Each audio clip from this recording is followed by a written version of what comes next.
আমরা কিন্তু আমাদের গত ক্লাসে আমরা এই ছকটি সম্পূর্ণ পূরণ করে দিয়েছি এবং তোমাদের যত সম্ভব বুঝিয়ে দিয়েছি। তো চলো এর পরবর্তী কাজ আমাদের জোড়ায় কাজ, যে আজকে আমরা এখানে সমাধান করব। তো যদি আমরা একটু প্রশ্নটা পড়ে নিই, তাহলে যদি এখানে তোমরা খেয়াল করো প্রশ্নে কি লেখা রয়েছে।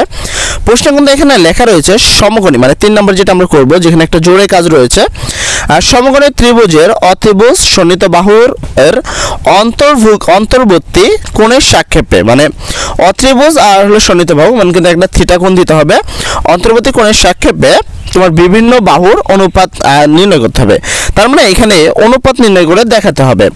এন্ড এটা তোমাদের একটা জোড়ায় কাজ, যে কাজটা যদি খেয়াল করো, আমাদের আরও একটি চ্যানেল অবনী এন্টারটেইনমেন্ট, যেখানে আপনাদের জন্য 3টি ফানি ভিডিও আপলোড করা রয়েছে।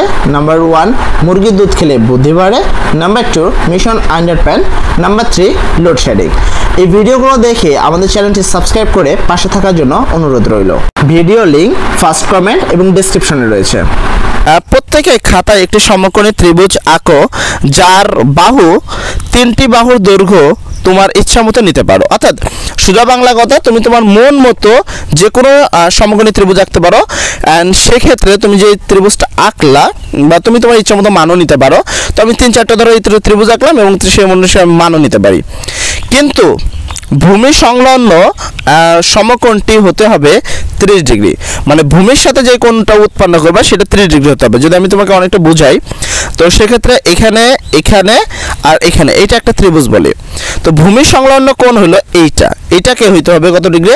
এইটাকে কিন্তু হইতে হবে 30 ডিগ্রি, যেটা এরা উল্লেখ করে দিয়েছে। তো এই হলো কথাটা বলছে যে ভূমি সংলগ্ন কোণটি হতে হবে 30 ডিগ্রি। তার মানে এখানে যে কোণটা দিবা তোমরা, সেই কোণটা অবশ্যই কত ডিগ্রি দিবা? 30 ডিগ্রি দিবা। আশা করি তোমরা বুঝতে পারছো। তারপর আমরা কিন্তু উত্তরটা করে দিব, ঠিক আছে? একটু পরে উত্তরে চলে যাবা। ত্রিভুজটা আঁকা হয়ে গেলে, মনে করো ত্রিভুজটা আঁকা হয়ে গেল, রুলার বা স্কেল দিয়ে এদের বাহুর দৈর্ঘ্য পরিমাপ করে নিচে ছকটি পূরণ করো। মানে এদের বাহু দৈর্ঘ্য পরিমাপ করে নিচে একটা ছক রয়েছে, এই যে এখানে তোমরা দেখতে পাচ্ছ, এই ছকটা পূরণ করতে হবে এবং এই যে কাজটা রয়েছে, কাজটা কিন্তু তোমাদেরকে করতে হবে। তো আমি যদি প্রশ্নটা একটু ভালো করে খেয়াল করি, এখানে আগে প্রশ্নটা ভালো করে বুঝবা। 1 নম্বরে আছে শোণিত বাহু। এখানে কি শোণিত বাহু বলতে লম্বা আমরা কত নিলাম।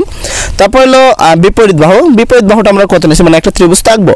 তো শোণিত বাহু অবশ্যই কিছু না কিছু নিব মন মতো, বিপরীত বাহু কিছু না কিছু নিব, সেটা মন মতো লিখে নিব। দেন অত্রিভুজ, সেটা তুমি তোমার মন মতো লিখে নিবা। এবার এরা বলছে শোণিত বাহুকে অত্রিভুজ দ্বারা ভাগ করতে। তাহলে শোণিত বাহু আমরা যত নিব তাকে অত্রিভুজ দ্বারা ভাগ করব। সেমভাবে যদি আমরা এখানে তোমাকে অনেকটা বলি, ধরো আমি আমার মন মতো একটা নিলাম হলো তোমার 3, 4, 5, এটা আমরা নিতে পারি, ঠিক আছে? 3 3 9, 4 নিলে 4 4 16। তো আমরা একটা নিতে পারি হলো, ধরো এটা 3 নিলাম, এইটা 4 নিলাম, অত্রিভুজ নিলাম 5, নিতেই পারি। যে শোণিত বাহু 3, বিপরীত বাহু 4 এবং অত্রিভুজ বাস 5। এবার বলছে শোণিত বাহুকে ভাগ করতে হবে। দেখো শোণিত বাহুকে এরকম একটা দাগ দেওয়া আছে, তার মানে ভাগ করতে হবে কি দ্বারা? অত্রিভুজ দ্বারা। তো শোণিত বাহু যেটা আছে সেটা তুমি কত নিছো খেয়াল করতে। শোণিত বাহু নিছো 3, অত্রিভুজ নিছো কত? 4, 5। সেক্ষেত্রে আমরা যদি করি শোণিত বাহুটা কত? শোণিত বাহুটা কিন্তু 3। তাহলে আমরা এখানে এই উত্তরে লিখতে পারি কি? এখানে আমরা লিখতে পারি 3। তারপর ভাগ আছে তাই ভাগ দিতে পারি, ঠিক আছে? তারপর যদি খেয়াল করি বিপরীত বাহু কত নিছি? 5, মানে অত্রিভুজ নিছি 5। তো এই হয়ে গেল একটা উত্তর। তো এইভাবে কিন্তু আমরা উত্তরগুলো করতে পারি। সেম ভাবে এখানে যেমন তোমার বলছে বিপরীত বাহুকে অত্রিভুজ দ্বারা ভাগ করো। এন্ড বিপরীত বাহু তুমি কত নিছো? বিপরীত বাহু যদি আমি খেয়াল করি, সব যদি মুছে যদি বিপরীত বাহু, দেখো বিপরীত বাহু কিন্তু তুমি নিয়েছো হলো, এন্ড তোমার যদি এখানে একটু চিহ্নিত করে দেখা দিই, দেখো এখানে বিপরীত বাহুটা কত? 4। এবার বিপরীত বাহু যেহেতু তুমি 4 নিছো, এখানে কিন্তু বিপরীত বাহুটা আগে লিখতে বলছে। তো বিপরীত বাহুটা আমরা কত নিয়েছি? 4। তো এখানে আমরা বিপরীত বাহু জায়গায় লিখতে পারি 4। এখানে বিপরীত বাহুটা হলো 4 লিখতে পারি। ভাগ আছে ভাগ, অত্রিভুজ। আচ্ছা অত্রিভুজটা তোমরা কত নিছো? অত্রিভুজটা কিন্তু তোমরা নিছো 5। তো সেক্ষেত্রে এখানে ভাগ দিতে পারো 5 দ্বারা, ঠিক আছে? তো হয়ে গেল। তার পরবর্তী যদি তুমি এই ছকটা দেখো, এই ছকে লেখা আছে শোণিত বাহুকে ভাগ দিতে হবে বিপরীত বাহু দ্বারা। আচ্ছা এখানে হলো শোণিত বাহুর কথা। এখানে দেখো আমি কিন্তু চিত্রটা আনুমানিক দেখাচ্ছে, জাস্ট উত্তরটা এটা করে দিচ্ছে, মানে ছকটা করে দিচ্ছে। চিত্রটা কিভাবে লিখবা সেটা অবশ্যই এখানে এখনই দেখা দেবো যে আসলে কিভাবে চিত্রটা আঁকছি আমরা। তো ফার্স্টে যদি টপিকে আসে, আমরা এখানে লিখছি শোণিত বাহু এন্ড বিপরীত বাহু। চলো শোণিত বাহু কোনটা? শোণিত বাহু 3, বিপরীত বাহু 4। তো প্রথমে লিখতে বলছে শোণিত বাহু, তো সেক্ষেত্রে আমরা এখানে লিখতে পারি শোণিত বাহু 3 ঠিক আছে, ভাগ বিপরীত বাহু হলো 4, তার মানে উত্তর হলো 3/4। তারপরে যদি তুমি খেয়াল করো বিপরীত বাহুকে সন্নিহিত বাহু দ্বারা, মানে এটা ছিল সন্নিহিত বাই বিপরীত, এটা হলো বিপরীত বাই সন্নিহিত, মানে উল্টা হবে। বিপরীত বাহু হলো 4 আর সন্নিহিত বাহু হলো 3, এটার উত্তর হয়ে গেল।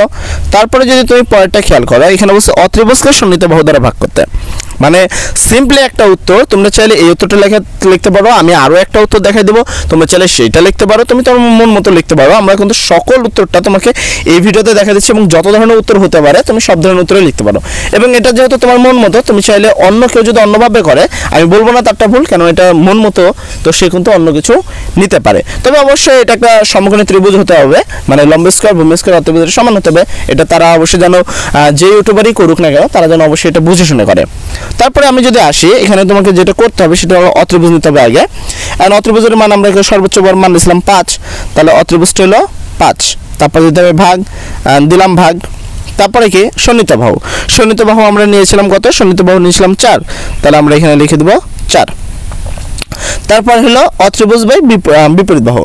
দেন অত্রিভুজ আমরা কত নিয়েছিলাম, সরি এখানে এটা হবে উত্তর, ঠিক আছে, কারণ এখানে বিপরীত বাহুটা আমি এখানে খেয়াল করে নিই। দেখো বিপরীত বাহুটা কিন্তু 4 আছে, তো বিপরীত বাহুটা 4, মানে এই যে 5/4 এটা তোমরা 9 নম্বরে লিখবা। এন্ড তাহলে তোমার লাস্ট হলো অত্রিভুজ বাই সন্নিহিত বাহু। চলো অত্রিভুজ বাই সন্নিহিত বাহু তো কি লেখা যায়। এন্ড এই যে লাস্ট টপিক হলো তোমাদের এইটা, তাই না?